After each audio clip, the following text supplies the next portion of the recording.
There's nothing wrong with giving a sweater or a fruitcake or a pair of socks. There's something wrong with the fruitcake. I told you that. All right, Jay says there's something wrong. Ron Artest, however, is thinking outside the box this Christmas. The Lakers forward will auction off his championship ring tomorrow, with proceeds benefiting mental health programs in schools. He's also seriously thinking about donating at least half of his nearly $7 million salary next season to the very same cause. 'Tis the season of giving. Tomorrow, NBA fans will unwrap a shiny new edition of Lakers Heat, the gift that may just keep on giving. Here's Pedro Gomez. In the Eastern Conference, the Heat measure themselves against the Celtics. But Eastern powers that want a barometer of where they truly stand can do so only against the two-time defending NBA champion Los Angeles Lakers. I think it's just two teams, two really good teams, and just, using another game to try to get better.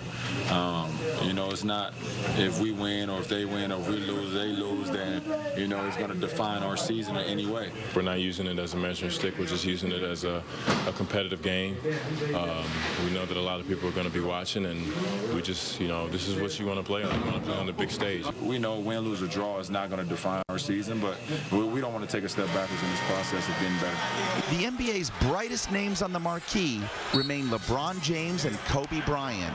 But these meetings against Kobe don't carry quite the same cachet as they once did for LeBron. You love to go against the best, and him being one of the best in this league, or arguably the best in this league, you get excited for those opportunities, but it's not as exciting as it was, my first few years. LeBron may have one more MVP award than Kobe, but Kobe has the edge when it comes to the most important hardware. He has 5 rings, and LeBron has none. All right, Pedro, despite a 22-9 record, the Heat are just 5-7 this season against opponents currently above 500. Miami is 0-2 against both Boston and Dallas, 2 of the NBA's elite teams. Time now for the full court press. Matchup to watch. The matchup to watch is Kobe Bryant and whoever guards him. If it's Dwayne Wade or LeBron James. Let's say it's LeBron James. I expect Dwayne Wade to go off on the offensive end because that's a night off for him. He doesn't have to chase around Kobe Bryant. That makes him much more effective on the other end. Advantage Miami in this matchup. Difference maker. Well, the difference maker in this game, for me, is Pau Gasol. I think the fact that he's got that length, the ability to score, run the floor, defend, alter shots, he's a unique factor in this game because he's the one big guy for either team that has the versatility to also step out on the floor.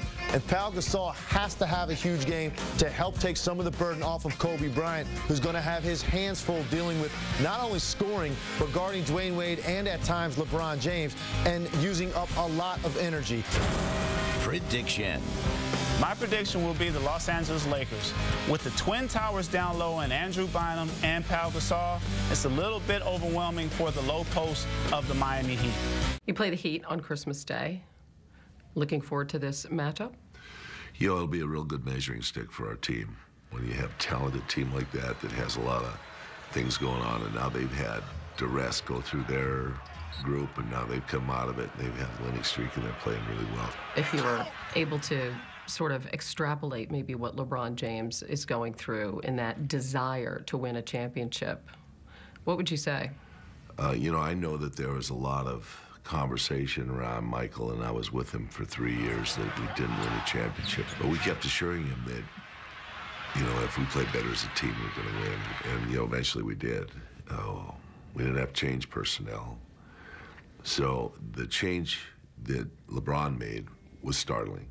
It was kind of startling that, he felt like he needed a better supporting cast, perhaps, to be able to win. It's a very different approach to trying to win a championship. You made some comments a few weeks back that got a lot of play, a lot of attention about the fact that when things don't go well, a coaching change often ensues. And with Pat Riley in the front office, that might potentially be a possibility. What's your perspective now on what happened a few weeks ago? That's what happens in our game. The coaches get blamed for it, not the players.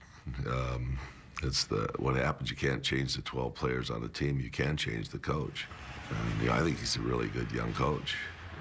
And I wish him the best. And I think Pat doesn't want to come back and coach this team for sure. Heat, Lakers, lime-colored sneakers. Let us go to Los Angeles and see this thing that has happened, which the NBA hype machine has told us about. LeBron James, Kobe Bryant, and on Christmas Day last year, same two different teams this season. I know you might remember LBJ works for the Heat now. You saw the ugly shoes for Kobe, and you can't see James. It's a good thing that they're not much better. Off the opening tip, this is as good as it got for the Lakers. Lamar Odom, how's that for a Kardashian scoring? Lakers get on the board first. More in the first, Heat down 5. Zydrunas Ilgauskas misses the jumper. Ron Artest underneath, battling LeBron. Artest called for a loose ball foul. His second of the game, he has to head to the bench. LeBron then warming up. Gives it over to Chris Bosh. That's a helper. Bosh, give me some tomahawkage, please. Bosh, 24 points, 13 rebounds, three-point play there later in the first. LeBron, this is also three-point play, but he didn't get fouled. He just strokes it smooth right. LeBron, 8 in the first quarter. Heat led 20-14. Into the second. Now Kobe working in the paint. Wade stealing. Kobe didn't like that call, didn't get a whistle. Then he got a whistle. Guess what? It's a technical on you. Kobe. Paul Gasol inside. Yeah, again, notice just the hideous footwear. LA down 43-36. I mean, the folks in Beaverton proved that in some way. Oh, boy. Ronnie and LeBron are locked up underneath the basket. Look at that thing again. LeBron said it was a WWE headlock. He was just trying to get out of it. The result, double technicals are applied, so we're all even here. Calm down, folks. Heat take a 9-point lead, 47-38. But we're going to get more from Ronnie a bit later. Third quarter, Lakers down 11. Kobe from the wing got that one to go. He was just 6 of 16 from the field, however. LeBron to match and one better from 3. More from the third. Artest, here we go, bringing the ball up court and loses his handle. And now it's off his thigh, and now look out, Jamal McGlure. And then as you see, I think that's Jim Gray down there, who was an internship as a student assistant or something, so they all almost got run over there. Watch the suit. Yeah, don't spill on the suit. No. That's dry cleaning bill exactly right there. LeBron in transition. How about his team up 16? Stop ball or get on the baseline. Kobe, you saw him slam the ball down in disgust there. Then Artest feeds Gasol inside, so that's a good play, but not enough. Gasol, 17 points, 8 rebounds. Lakers down 11.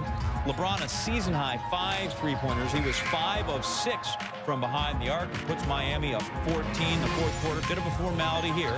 Heat still up double digits. LeBron to Wade, who was back after missing a game with a sore knee. He had 18 points. That was not 2 of them. LeBron there, it was 11 rebounds to clean up the mess. 5 to go. Kobe driving past LeBron. James Jones will take the charge. And now LeBron and Kobe are going to yak each other a little bit. LeBron said he was just asking what he had for Christmas. Not for Christmas, which I think is, quite pleasant among NBA superstars. Eric Dampier. LeBron, that was his 10th assist. How about that? 27 points, 11 rebounds, 10 assists. I have that as messing around and getting a triple-double. Kobe, 17 points in a 96-80 loss. The Heat, winning for the 14th time in 15 games, hold the Lakers to 25 points below their season average. It's their 9th straight win on the road. LA's 36.4 shooting percentage in the first half, its worst of the season. And the Lakers, this is a bit alarming, fall to 2-4 in games against teams above 500. Heaters, of course, happy, happy, ho, ho, ho. We're not trying to make a statement to anyone. We're trying to continue to show each other that we can play at a high level and try to get better every game. This is one game. The Lakers have another game soon. We have another game soon. That let you guys write what you guys want to write about with today's game. But for us, we're happy because we got better today. As far as offense is concerned, we just want to put our system in, continue to move the ball until we find out what works. But our backbone right now is our defense. I mean, this is one of the best teams in the league. We're trying to continue to get better versus those teams, of course. And, the Miami Heat is 31 games into the season. So, we know it's going to take time. And today was a good defensive effort for us. That's what Miami Heat basketball is all about. We played that tonight. I like the snowflake around the NBA logo. LeBron James recording his 31st career triple-double. It wouldn't be the first time. 7th Christmas triple-double in NBA history, the first since Billy Cunningham 40 years ago. Oscar Robertson did it 4 times. Loved the big O. LeBron, just one of 4 guys who have accomplished that feat. Now, the Lakers, they have to answer that, of course, and mostly the loss. These games, mean more to our opponents than they do to us. And I think we need to get that straight. Well, disappointing finish to a game that was hyped as high as that one was, but no surprise to us as a coaching staff. We're not playing very good ball, and we haven't won a quarter in about 9 quarters now, and so, you know, we're not surprised how poorly we played. You know, the game has to be the most important thing. You know, this is serious stuff. You know, you don't just have 2 rings and say, okay, we're satisfied with what we got. I'm not rolling with that. I'm not going to let that slide. So, you know, we need to get in gear. Second straight season, the Lakers have run into trouble with LeBron on Christmas Day. A year ago, Cavs beat the Lakers by 15. LeBron, 26 points, 9 assists. This time, triple-double, new team, win by 16. Mike Breen, Jeff Van Gundy, Mark Jackson, courtside with more. Miami Heat with another road win. Overall, 14-1 in their last 15 games. Very impressive performance against a Laker team that wanted to play well here today. They just couldn't, Mark, because of how good the defense was. Well, the Lakers came out looking to make a statement, but you pointed the finger at the right place. The Miami Heat defense was stellar, and the big 3 showed up and showed out. An outstanding job of getting it done on the defensive end and then offensively execute. What impresses you most about the Heat right now? I just love the way they're playing the game at both ends of the floor. Unselfish, giving help, and also moving the ball. And again, I don't think Chris Bosh has been given his due credit for how well he's played the entire year, and even tonight. You know, he's sort of overlooked, but he's so important. Meanwhile, the Lakers, it seems every year, the last 3 years they've been to the finals, but during the course of the year, at some point you say, boy, they just don't look like they're championship caliber right now. Is there any reason for concern at all? To me, but it's been reason for concern when you talk about time and time again going through the motions, getting bored with the regular season. But time and time again, give them credit. They find a way to get sparked at the proper time and continue to be there at the end. They're just not playing well right now. No, I think they're dealing with a few things. I think Artest hasn't played well. Bynum coming back from injury. But I think their pick-and-roll defense today, they've got to shore up. Without a better repetitious habit of defending that better, they're going to be put in some binds when you're talking about playing against Miami and the Bostons of the world. Well, they were put in a bind on Christmas Day. Miami Heat with a defensive clinic in a very impressive victory.